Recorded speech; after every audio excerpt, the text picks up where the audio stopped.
for another video. Then sa video po na ito, pag-uusapan lang natin yung aking Bilis journey, kung paano ko nga po na-unlock yung aking cash loan dito, kung gano'n na ba ako katagal nag-loan dito, paano ko naabot yung 30,000 pesos na cash loan offer ni Bilis from 500 pesos. Ano-ano nga ba yung mga tips na pwede kong i-share sa inyo to increase your cash loan or yung inyong Bilis offer. So lahat po yan pag-uusapan natin. This is just based on my experience. Of course, yung experience ko lang talaga yung pwede ko talagang i-share sa inyo. At alam ko talaga na makakatulong din sa iba. Kung nakasubscribe ka sa channel ko ay nasusundan mo yung mga videos ko regarding Bilis. Kung hindi pa nakakaalam, nag-start po talaga ako dito sa 500 pesos lang. Nung nag-download ako ng app ni Bilis, then ang fill up ko na application for a loan, then ang pinili ko lang dun is freelancer, no? Or self-employed. Ganun po yung pinili ko doon. And wala na po akong ibang pinil-upan po. Hindi rin ako nila hiningian ng income document. Nag-direct na lang po siya agad sa dashboard ko. Ay nakita ko nga po, meron silang offer. Starting offer nila sa akin is 500 pesos. So ako naman, dahil gusto ko naman siyang i-try, although mababa yun, yun yung parang pinakamababang offer ni Bilis talaga. So sabi ko okay lang kasi siguro dahil nga dun sa aking source of income, kaya ganun yung binigay sa akin. Kasi parang system generated po kasi to si Bilis. Referred ako ng 500 pesos. Sabi ko ang baba, sobrang baba kasi unlike sa iba na 4,000 agad, 2,000 agad, yung first offer nila or 6,000 agad, sa akin 500 pesos. Para sabi ko okay lang kasi gamitin ko na lang siya kasi hindi ko alam kung anong mangyayari dito sa Bilis. Sa 500 pesos na yon, of course, tinry ko. But anyways, may nagtanong sa akin kung gano'n na daw ba ako katagal sa Bilis para maabot ang cash loan offer na 30,000 pesos. For your information, ako po ay nag-start na ma-offeran sa Bilis noong February 14, 2023. So 1 year mahigit na po ako dito sa Bilis. And sabi ko nga sa inyo, 500 pesos po ako nag-start. Kaya ipapakita ko sa inyo yung trend ko, ha. Ipapakita ko sa inyo kung paano ko ito naabot ngayon. Ipapakita ko sa inyo yung mga kinash loan ko. And of course, mag-share ako ng mga tips later kung paano ko na-improve or napataas yung aking offer dito sa Bilis. Makikita nyo po dyan. Nag-start po ako sa 500 pesos top-up amount. So sa 500 pesos, 450 lang yung natanggap ko. So 50 pesos yung charge nila that time. Pinatos ko po talaga yon kasi hindi nga po ako mai-increasean kapag hindi ko siya niload. Tinry ko rin dahil first timer ko nga. First time kong gawin yon. So tinry ko sa GCash e-wallet. Naman yung mga charges ni GCash e-wallet kapag from Bilis, yeah, ganyan po siya. So nung na-offeran ako ng 500 pesos, of course, 450 na lang yung dumating sa akin. Parang 10% yung charge niya. Legit naman, real time naman din siya dumadating. So tinry ko lang naman talaga, malit na amount lang naman. So go lang. So makikita niyo dito, 2 months to pay ko siyang kinuha. Kasi wala kang choices nun 2 months tsaka 3 months lang. So ayoko naman mag 3 months, 500 pesos lang, di ba? Sinaga ko po siyang bayaran ng 2 buwan talaga. Ng March 1 kasi February 14, no? March 1 kasi yung first due date ko nun.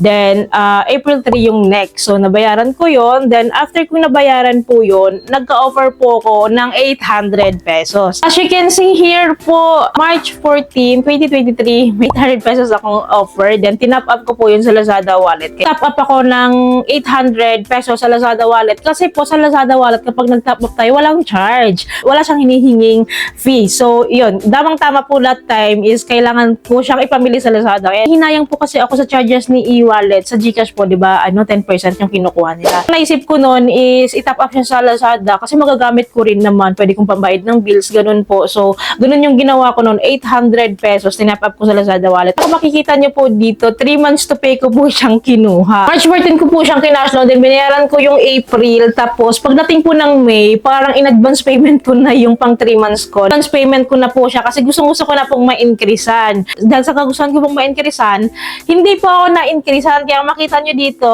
sa next cash loan ko or Lazada top up is 800 pesos ulit. Hindi po ako na-increasean. Lagi ko po sinasabi sa inyo, wag kayo mag-advance payment dito sa Bilis or tapusin agad-agad or i-one-time payment nyo kasi po malabo kayong ma-increasean. Hindi naman lahat ha, pero some of you is na-increasean din naman. But sa experience ko talaga, ganun yung ginawa ko dahil nag-one time ako and dahil gusto kong mag-advance payment para ma-increasean na agad ako. So, hindi po siya nag-work. Tulad sa akin, back to 800 pesos po yung offer nila sa akin. Then, dito ko nga po na-realize na hindi dapat pala ina-advance or one-time payment. Dapat pala, unti-untiin talaga, monthly by monthly, magbabayad tayo hanggang matapos. So, yun po yung ginawa ko sa pangalawang 800 pesos na offer nila. So, Lazada top up ko ulit yun. Open po natin ha. Kaya kung makikita nyo po dito, kinuha ko po yung 800 pesos ng 2 months to pay na lang para mabilis ko pong matapos at makikita ko nga din po yung increase ko. So, matapos ko siyang bayaran noong May 15, 2023. Ang next offer ko po is umabot po ng 3,900 pesos. This time po, 2 tuwang-tuwa po ako kasi nga naman from 800, di ba, naging 3,900 pesos. So, naging libo na siya.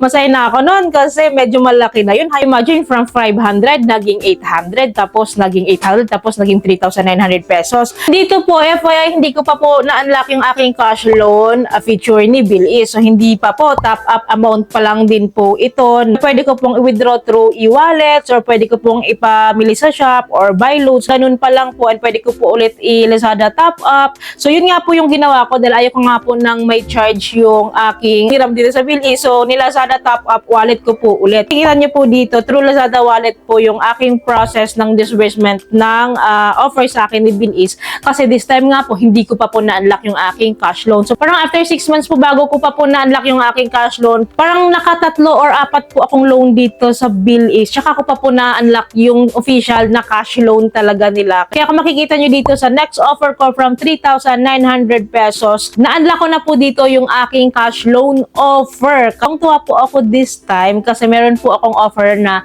9,700 pesos. Tuwa po talaga ako kasi pa-increase siya ng pa-increase. At hindi po ako nag-advance payment dito ha. Tinapos ko po talaga ito monthly by monthly para nga po ma-increasean ako. Niloan ko po ulit yung 9,700 pesos na cash loan na ha kasi ang charge lang dito is 10 pesos lang ata or 5 pesos ganun po. Medyo maganda at medyo magaan tapos yung interest niya is mababa po talaga. So after this, kinuha ko lang po tong 9,700 na cash loan, 3 months to pay. Naga ko po siya. Then after that, na-offeran po nila ako dito at time ng 16,000 pesos. Dahil hindi ko po kailangan yung 16,000 pesos na cash loan offer nila po sa akin. Hindi ko po siya niloan ng mga 1 to 2 months po ata, kaya hindi po siya nag-reflect dito. Ang nag-reflect po dito, yung kasunod na po na 2,500 and 1,000 pesos kasi nag-loan po ako dito ng patingi-tingi lang. Hindi ko po niloan yung kabuuan na 16,000 pesos. So, dahil nakita ko na hindi pala working yung ganun, hindi nag-i-increase kung patingi-tingi lang yung loan natin sa Bilis, nakita ko na ganun yung trend ni Bilis.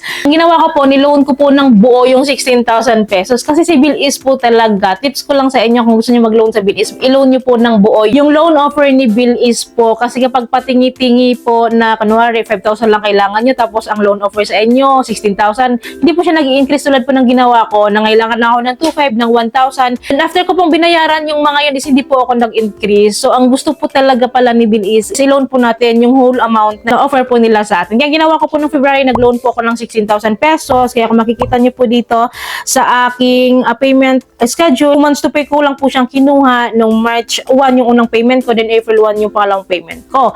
Then after po nito, nung natapos ko na nga po, currently po, meron po tayong offer nga po na 30,000 pesos. Yun na po yung updated offer sa akin na na-withdraw ko at nagamit ko na rin po siya. Nakita ko po yun sa recent video ko kung paano nga po umutang po sa Bilis at kung paano i-withdraw nga po yung cash loan ni Bilis. So, ganun po yung nagiging journey ko dito sa Bilis. So, yun lamang po. I hope may natutunan kayo sa video ito. I hope nakatulong tong video sa inyo. Kung nagustuhan niyo po yung video, please don't forget to like, share, and subscribe, and click yung bell button para updated kayo sa mga bago ko pa pong mga videos like this. Thank you for watching this video. Bye!